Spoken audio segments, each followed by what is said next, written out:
You don't understand. I could have had class. I could have been a contender. I could have been somebody instead of a bum, which is what I am. Now that came from two sources. One from a very famous play, and we're going to hear a little bit more about that, and another from my wife. I don't understand. We're privileged to have you folks here today, and privileged to be in the midst of a Hollywood icon in the form of Bud Schulberg.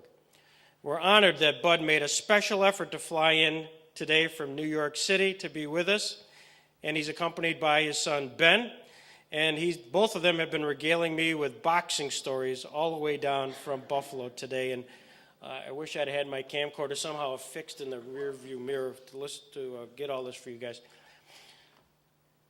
A little bit about Bud Schulberg. Hopefully you received a little bit of a biographical sketch. Here's a guy that's done it all, from being a playwright, a novelist, an Academy Award-winning screenwriter, being intimately involved in the Nuremberg trial. We will not talk about that tonight. We'll be talking about that tomorrow at noon. How did I get in touch with Bud Schulberg? I'm not sure I even told Bud the full story. This is a year-long process. It started in a used bookstore in South Carolina. The reason by the way, if you wonder why I'm rambling here, the reason is serendipity has played an intimate part in the growth of the Robert Jackson Center.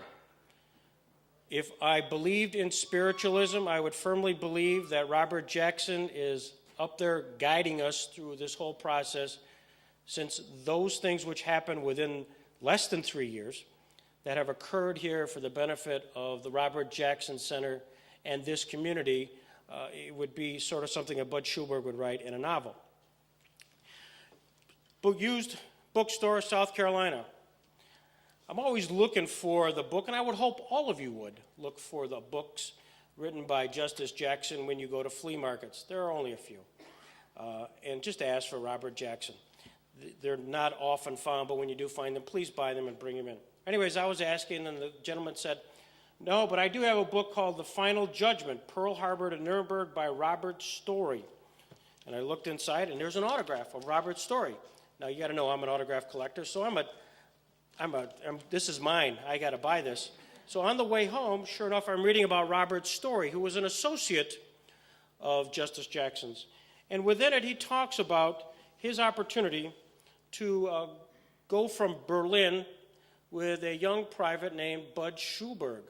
And Bud Schulberg's role was to find, which is a whole story you'll hear tomorrow, edit, produce, and work with Justice Jackson in the presentation of film, which became the very poignant part of the trial at Nuremberg. Enough on Nuremberg. However, you always see these books and you see reference to the Bud Schulberg, and you wonder, is he alive? The answer came quickly, and even more bizarrely, because I am on the email list of the International Boxing Hall of Fame. Don't ask. Sure enough, the announcement on the email 3 days after I get home from South Carolina is the announcement of the induction of Bud Schulberg into the International Boxing Hall of Fame this past year. So now you look for quotes. That's how the mind thinks, hoping that this isn't a posthumous recognition. And sure enough, there's a quote from Bud Schulberg simply saying, this is one of the proudest moments since his Academy Award of On the Waterfront. Now I'm really excited. He exists. So now you work your way, and I can't divulge all the secrets, but through the nice secretary at the International Boxing Hall of Fame, who let me know the phone number of Bud Schulberg, which then began almost a year-long conversation with an extremely wonderful gentleman who said, I would love to come. Nobody's ever really asked about Nuremberg, and if you're part of the Jackson Center, I would be delighted to talk about that. Let's see if we can get it on the schedule. Well, normally, this is really a compliment to Bud Schulberg. You're worried about a guy 90 years old and his ability health-wise to get here and working things out. Not with Bud Schulberg.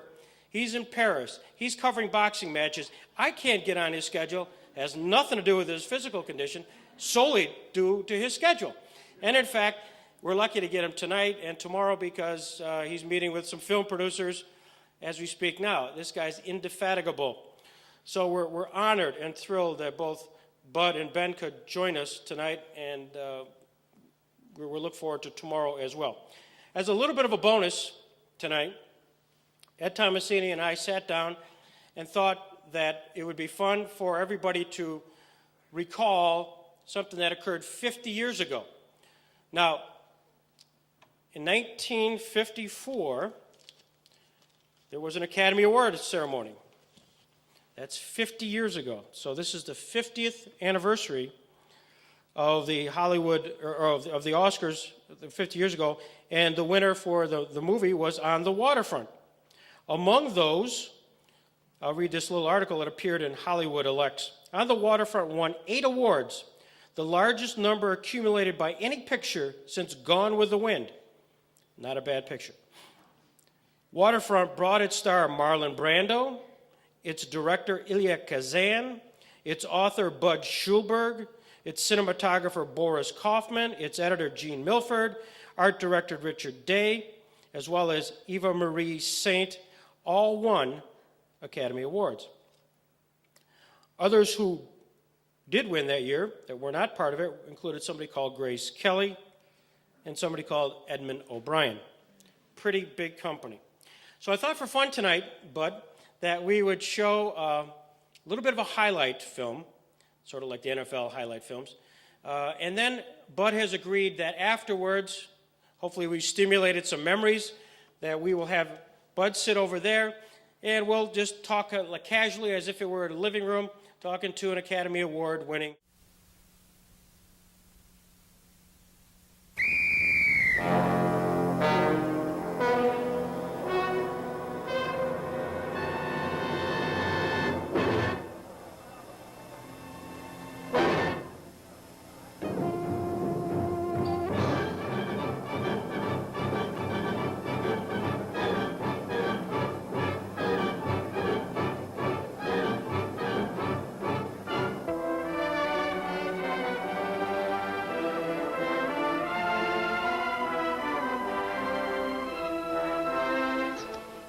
My philosophy of life. Do it to him before he does it to you. What do you want? Your gun.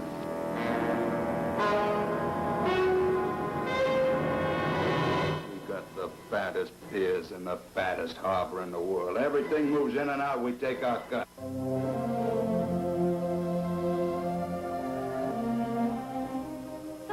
I better get you home. There's too many guys around here with only one thing in their mind. Am I going to see you again? What for? I really don't know. Ah, come on.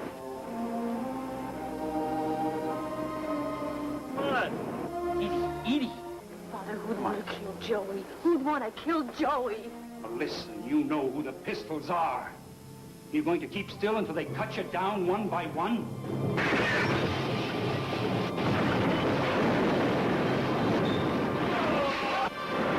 Get a doctor! Stay away from me!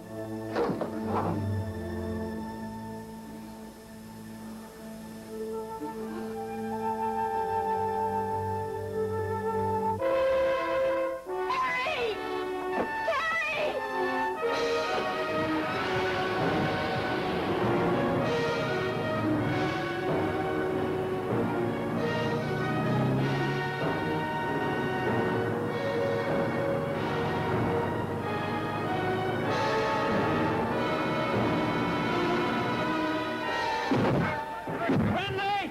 Come on out of there! You talk yourself in the river.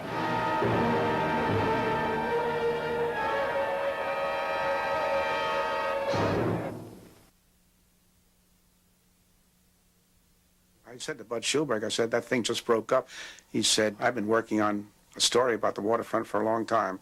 And he had these articles by Johnson and so forth, and he let me read the script, and I thought the script could be helped, and we worked on the script together. It was a great experience all along. I used to hang out in Hoboken, but not like Bud did. Bud was there all the time. Bud lived there. I mean, it was a great, great writing experience for me to watch him put that film together. Bud was great. He never stopped work. He never stopped work. And I said to him, this is just the thing for Zanuck. This is right down Zanuck's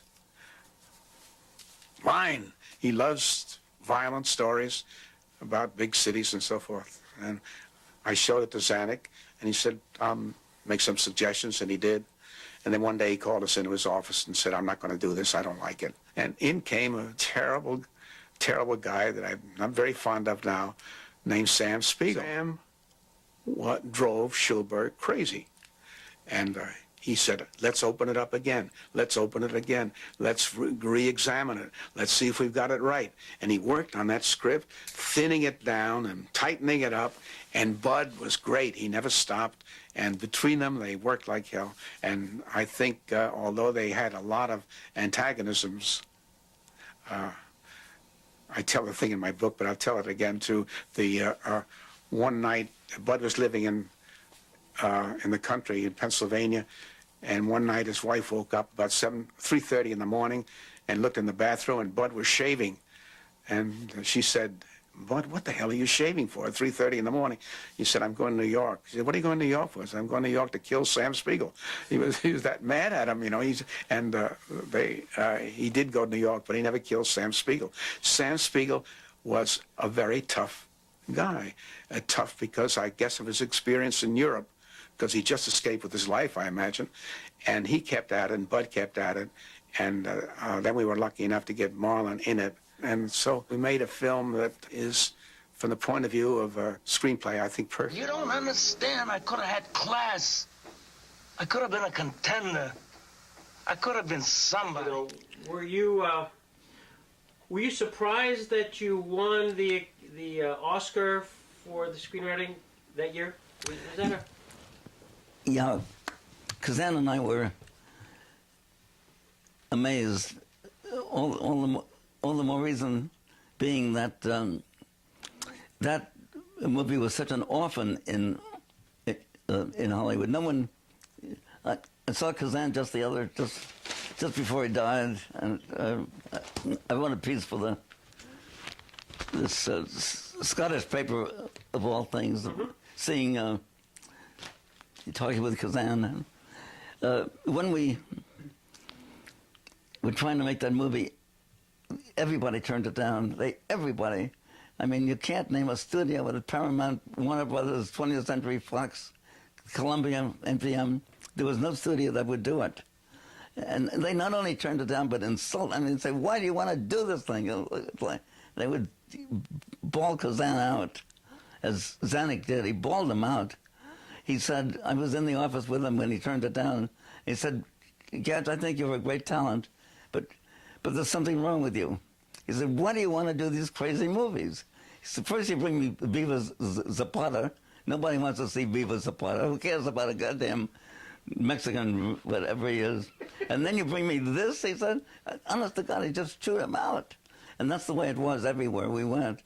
So, finally getting it made really on a shoestring. We made it for about $800,000, and they had to shoot it fast in 35 days. Now they want 80 days or more to make a movie. And the fact that we were so scorned for doing it, and that was so hard, made it very much an uphill. And we thought it's almost like an anti-Hollywood project, independent Eastern, that we couldn't win it. But we did want to win it. We really wanted to win it as a weapon on the side of independent films Eastern films with a social point of view, because they're so hard to make. So in that way, yes, we were surprised and pleased but we were still so defiant, and we were so really, if you pardon this expression, we were still so pissed off about this that after the awards are given out formally, there's a governor's ball at which, as you see, all the stars come in the press, and it's a big showing. And Kazan and I refused to go to the governor's ball. That we were still mad, and instead we hired a back room of a Chinese restaurant and held our own just to kind of really just to stick it to them. We're still mad. When I saw Kazan just before he died, which was last month, I saw him just a short time before he died, and almost the first thing he said to me, he said, "Bud, remember," he said, "Zanuck wouldn't give a shit." He's still, Kazan, 50 years later, is still, it's almost like the last thing he ever said. He's still mad. It was a maddening experience. It really was. Well, congratulations. My God. So that was our feeling when we won it. We were not in the best state of mind. We were not very gracious winners, believe me. We weren't. It didn't win us stuff. We were so mad at Zanuck and all these people. They had tortured us, and I had gone almost. I really gone broke over it. I had to mortgage my farm. I was doing it on spec. We weren't getting any money for it, and it looked like a lost cause. That's what's so strange. Not everywhere I go, people, that's one of the greatest movies of all time. And, that's right. And I think back and I say, yeah, boy, I wish you could have told Zanuck that. Right, exactly.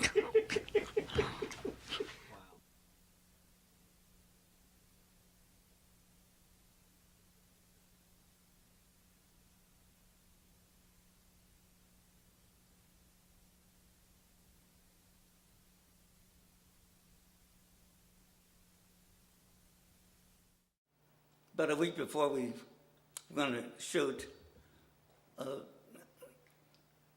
I heard that Marlon didn't like the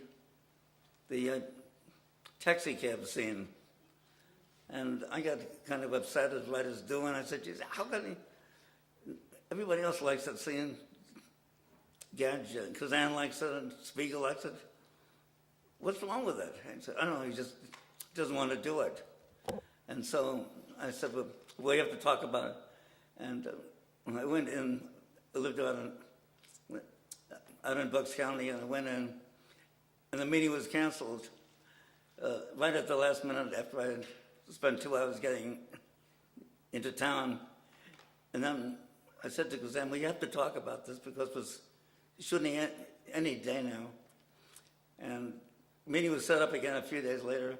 I got into town, and it was canceled. And I think it happened one more time.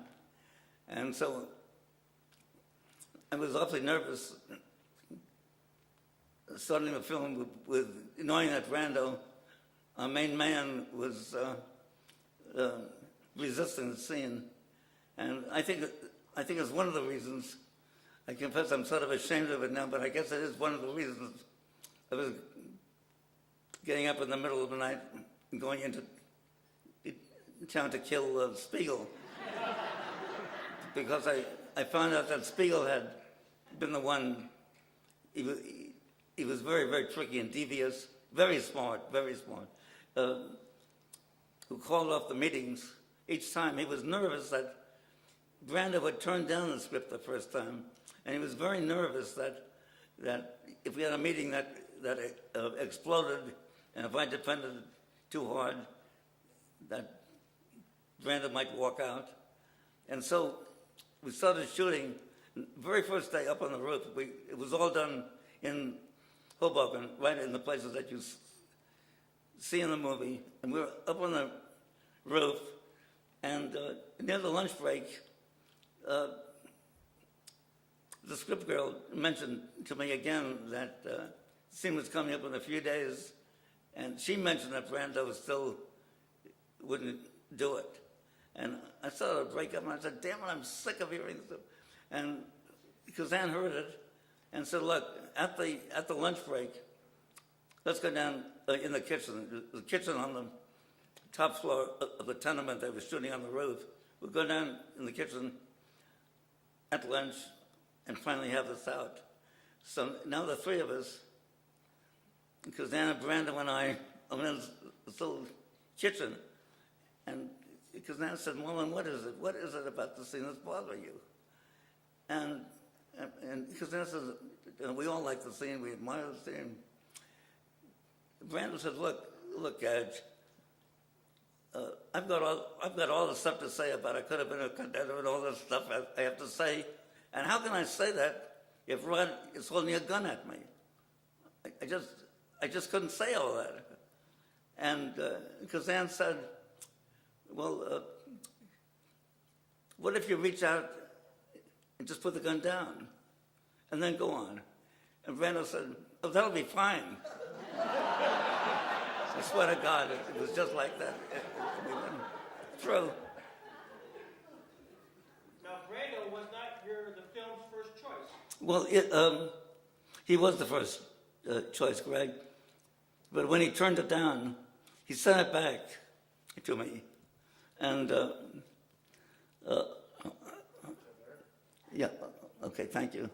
And I told Kazan that he hadn't even read the script. Kazan said, "How do you know?" And I said, "Because I was in the OSS during the war, and we were trained in things like in the surveillance, seeing if someone is coming in and looking at our stuff. And here and there I put little papers in to see if they were still in place. And the script came back and they're still right there. And so he then said, "Well, who else can we get?" We talked about Frankie Sinatra. And Sinatra came from Hoboken, and he's just done a very good acting job in From Here to Eternity. And so he called Frank. He read it. He loved it. He was all set to do it. And the contracts were drawn up. Spiegel hadn't signed his yet. And then Spiegel said, "I still haven't given up on Brando," and he wooed and wined Brando, and came back and said, "I've talked Brando into doing it after all." And then came the problem of poor Frank Sinatra, who was really in the right. We felt bad about it because he was really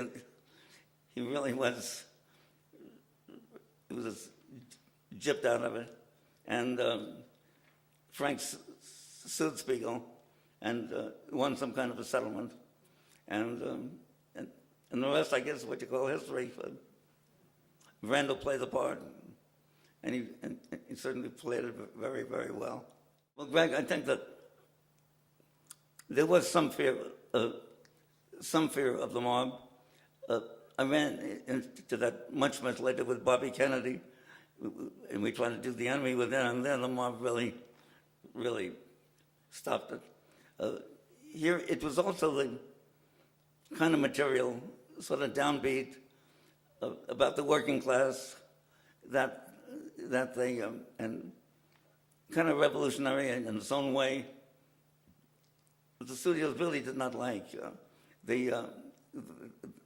What I described about Zanuck turning on Kazan was exactly that. He ripped into Kazan. He wanted him to he said, "Look, we have something new now that's so exciting, CinemaScope, and I've just bought Prince Valiant, and that's a cartoon, and he said there'll be beautiful babes, and diaphanous gowns, glad you can almost reach out and touch them." And he said, "Gad, that's what I would like you to do." And Gad said, "See, I'm sorry, Darrell, I want to do this."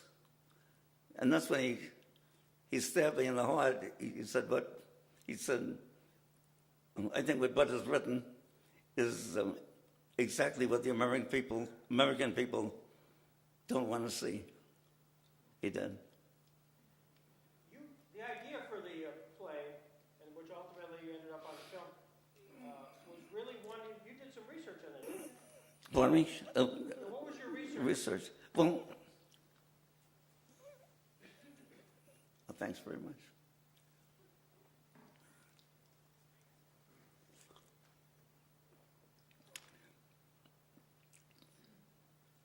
I picked up where Malcolm Johnson left off.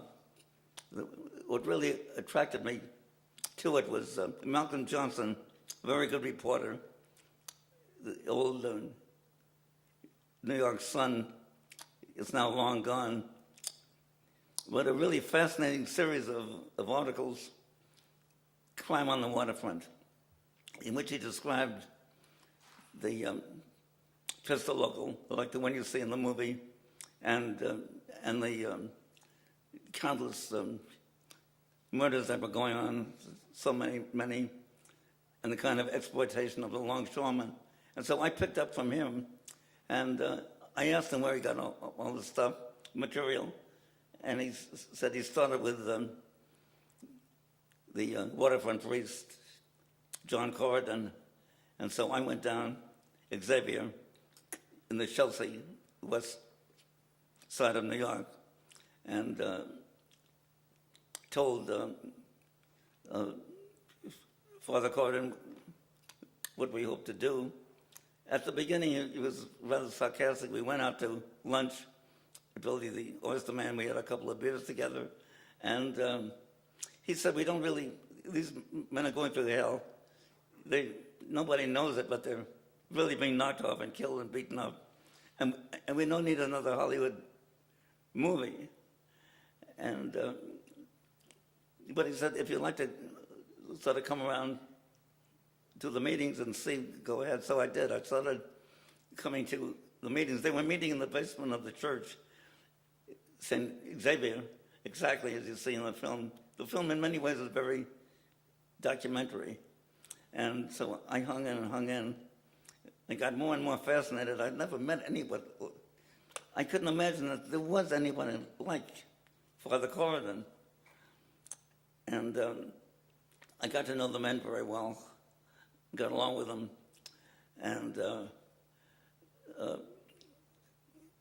Father Corridan suggested that some of the men, a little guy called Brownie, very much, almost exactly like the one who was killed in the hold of the ship.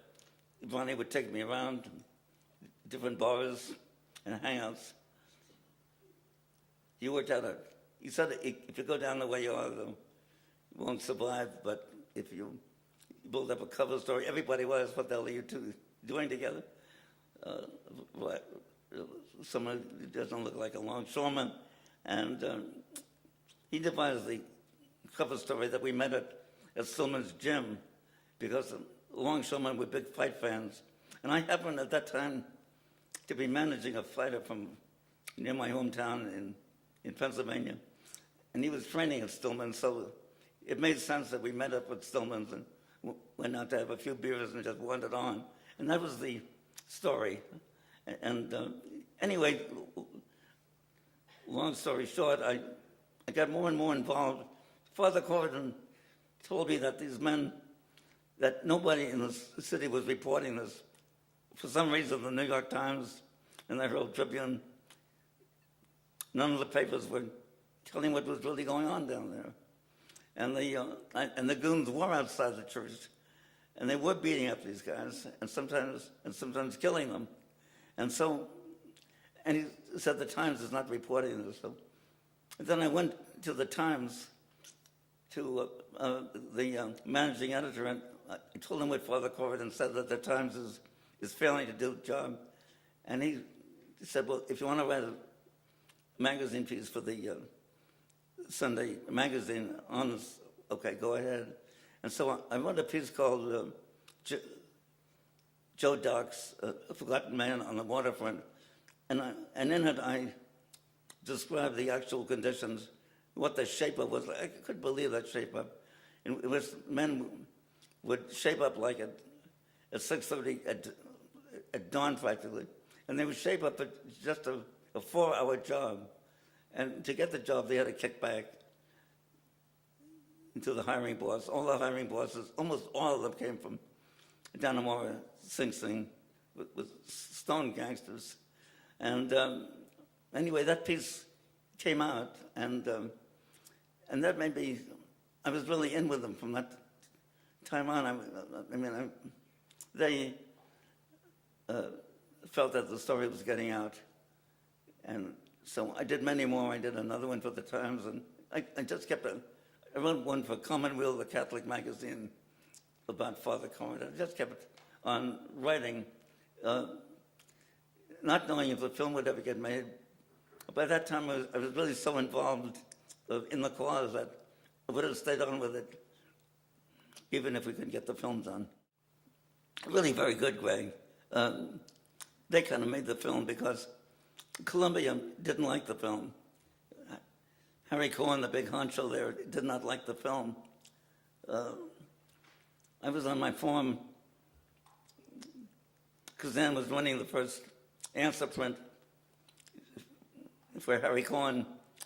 And in making movies, it's one thing to make it, but then they have to get behind it. They have to promote it, how many prints you make, how they advertise, all that. And so Kazan called me about 1 o'clock in the morning and he said, but I just came out of the screening. There was only the three of us. That was Harry Cohen and some Mexican starlet and me, and I sat behind them. And I think they'd spent more time with each other than they did watching the picture. And he said, it's just over a few minutes ago. I'm still in shock. He said, when the lights came on, Harry Cohen got up and didn't even turn around and say goodbye. He just walked out. He didn't say a word. And he said, but I guess he hates the picture. And so that was the feeling when we opened cold with no backing from the studio at the Astor. What did happen then, one thing that amazed us, we went down in the morning, the first morning, 11 o'clock. It didn't open with any big lights on the sky or anything. It just opened cold.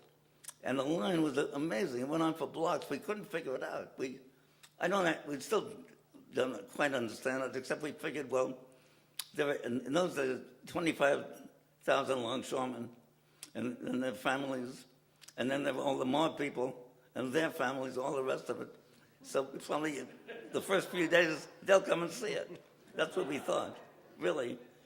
And then the reviews started coming out. The Times, enthusiastic, very raving.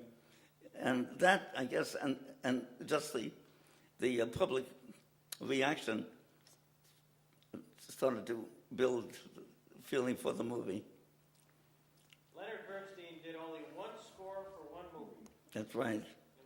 That was the only one he ever wrote. And by the way, if we got eight Oscars, I thought he got cheated out of it. I thought it was a remarkable score, and I don't know why. With everybody getting all those Oscars, I don't know why. I don't know why Bernstein was overlooked. Yeah, it really did, Greg. Father Corrin told me that when the shape-up was soon after that was abolished, he felt that public seeing what a shape-up is really like made it impossible for them to keep on with that really inhuman way of hiring men, and also he felt, although he did a lot himself, but the Waterfront Crime Commission hearings and the setting up of a bi-state Waterfront Commission, he felt was due in some part to the impact of the movie. Yeah. So it did, even though we felt very badly. There was a big NRLB vote going on between the racketeer union and the rebel union, and it was intense competition. And I and Kazan too were very much hoping that the picture could come out before the election, as they felt down there on the waterfront that the film would affect the election, and but it was postponed. I felt that Spiegel didn't want it to come out before, that he didn't want it that closely involved with the actual ongoing politics of the waterfront. I'm not sure, but that's what I suspect. And so it came out after the vote, and the vote was very, very close, very close. And the mob really fixed that vote anyway. And so that they lost by just, out of about, I forget how many, 12, 13, 14,000 votes.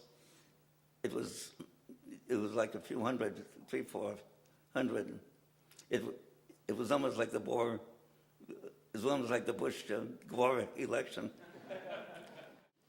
In talking about casting that, Kazan asked me if I had seen Marty, and I said, yeah. And he said, well, I was very impressed with Rod Steiger.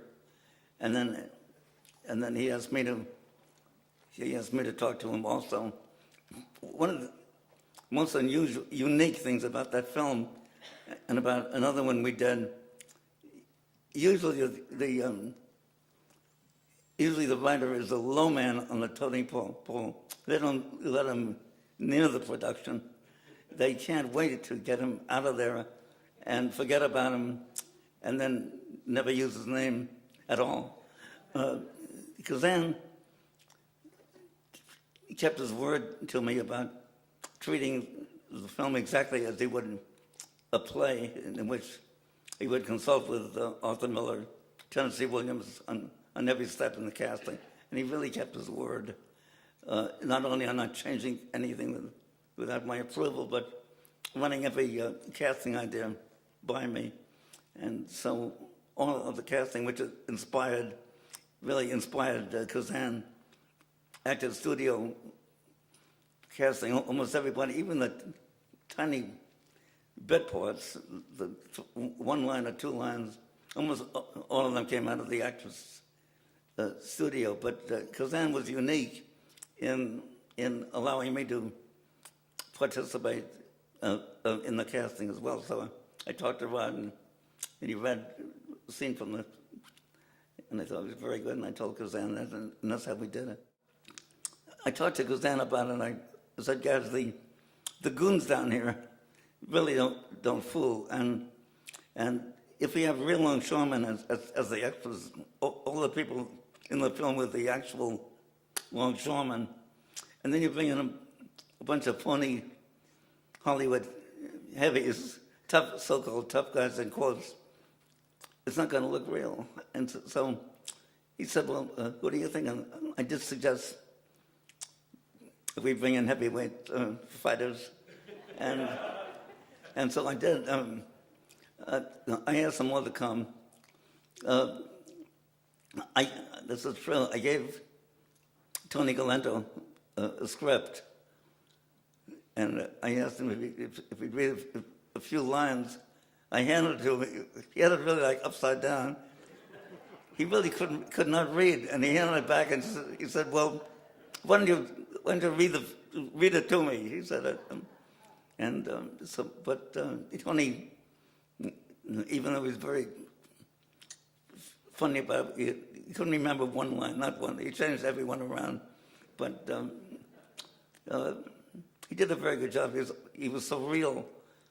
One quick anecdote. Tony Galento had one. He was a beer barrel. He was out of shape. He drank beer. Literally didn't train, but he had one of the hardest left hooks in heavyweight history. And every morning he would come on the set. It wasn't a set. It was in the streets, River Street, Hoboken. Every morning, and he'd say like, "Hiya, bud," and he'd throw a left hook, just a friendly left hook. it would really hurt. And one morning, I swear to God, one morning, he went over to Kazan, it's like 7 o'clock in the morning. Kazan is working a lot, and he's got a finder, and he's looking like this, setting up the... And Tony Gannetto says, "Hiya, Gage, how you doing?" Bang. And knocked Kazan down. I swear to God, he knocked him down. And Kazan got up, and he really didn't think it was funny. He chewed him out. He said, "God damn it, Tony." He said, "We're not playing games there, God damn it, we're working on it. You want to do that, you can get the hell." And Tony went over to the string piece. He was like a little boy hurt. And he walked over to the string piece, and he was staring down at the water. And we were, Charlie McGuire, the assistant director, were all watching him, just staring there, almost like in tears.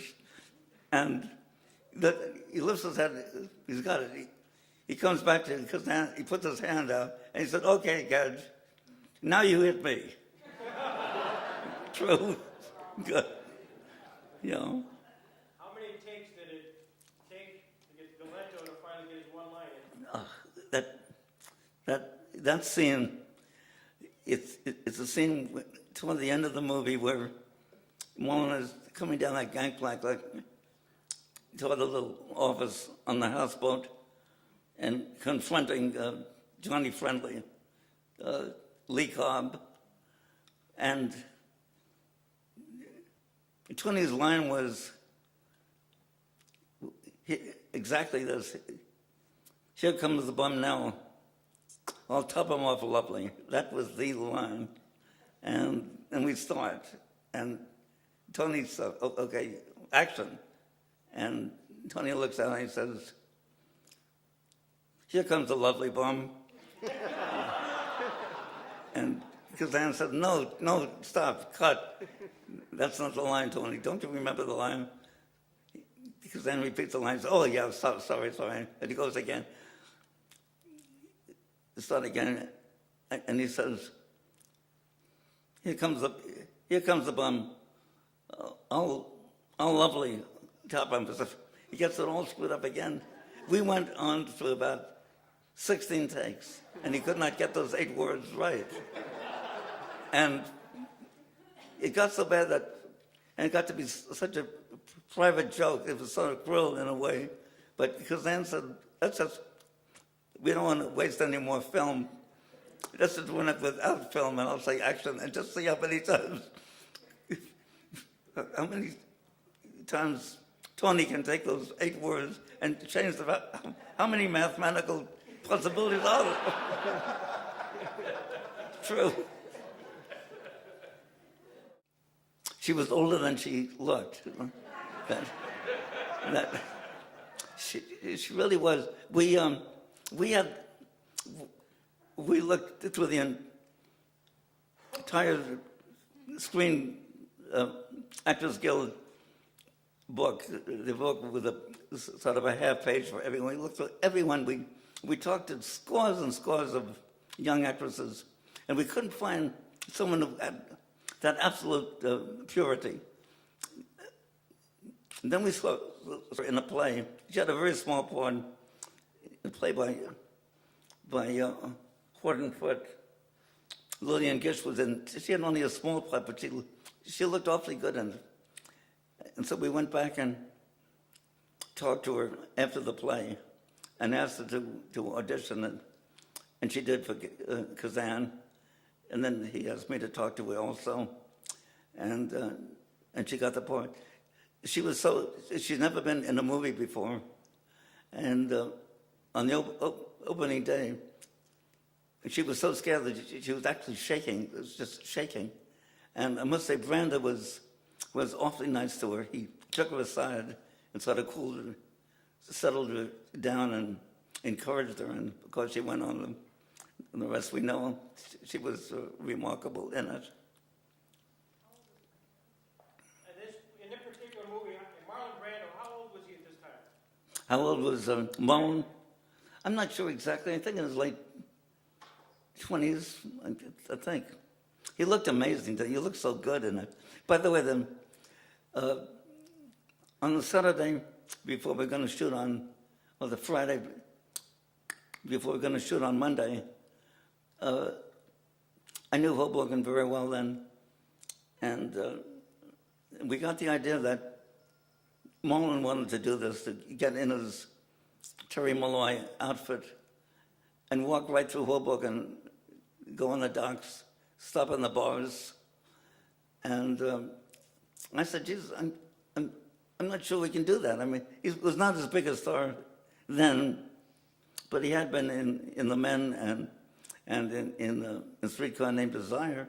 I said, I don't think we can do it. I think they'll sort of mob him.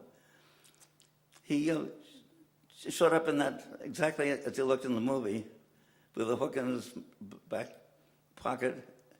And we walked through Hoboken. We stopped in bars. We had a beer. One time, Catholic high school was letting out, and as they were coming down, we were walking like right through them. And I thought, no, this time these young girls are going to know it's Marlon Brando. Nobody did. Absolutely walked through the whole town without Marlon being recognized because he was so into his part.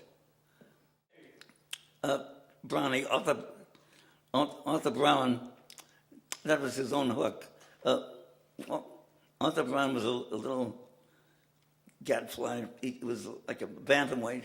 He had a few bantamweight fights, and he was just absolutely fearless. The pistol local was very much like the one in the movie. These guys can't tell you how dangerous they were. Cockeyed Dunn, for instance, a Waterfront mobster, had actually killed 30 people, 30, and his brother-in-law Eddie McGrath, they were really dangerous. And Cockeye finally went to the chair, finally, and his partner Eddie McGrath went down to Coral Gables, I think, and lived a very good life. I think he may be still alive and probably playing golf down there. And well, I don't know. It goes on and on in a way, Greg. I think without any doubt they thought that it would be not a picture that the American people wanted to see. I mean, that's what Zanuck, in my presence, said to Kazan in that big office of his. He said, I think what is written is exactly what the American people don't want to see. He did. Yeah, so it was both, I think it was both economic. They didn't think it was a good investment. And in a way, social. Also, social. I think that they were opposed to the honest unionism of the film. Going on in Hollywood at the same time, the movie unions were also corrupt. The IATSC was mob-ridden also. And the studio heads worked hand in glove, basically, with the mob in Hollywood as well, against them. They were, like any management, opposed to trade unionism that would in any way raise salaries and cost them more money and so forth. So it was a combination of those two, I think. That was really very funny. Just before the film opened, I wrote a piece for the New York Times describing pretty much some of what I've been telling you about our troubles being turned down. I mentioned what Zanuck had done and said. And after we got nominated for the Oscars, Zanuck sent us an angry telegram saying he read that he was very hurt by the piece I'd written in the Times, and he wondered how we could possibly say that after all the help he had given us. That's true. We handed that wire to each other and said, "It's madness out there." But that's true. He was sore. He thought we should have thanked him in accepting the Oscars. Final question has nothing to do with on the waterfront. You've been a boxing fan since you were just a child. You saw Benny Leonard, and every boxer right up until you're covering him now. Who was the greatest fighter of all time? I think without question, it was Sugar Ray Robinson. Without any question, he could box like Willie Pep, and he could punch like Joe Louis. He was a remarkable. I think the best ever that I saw. Ladies and gentlemen, Bud Schulberg. Thank you.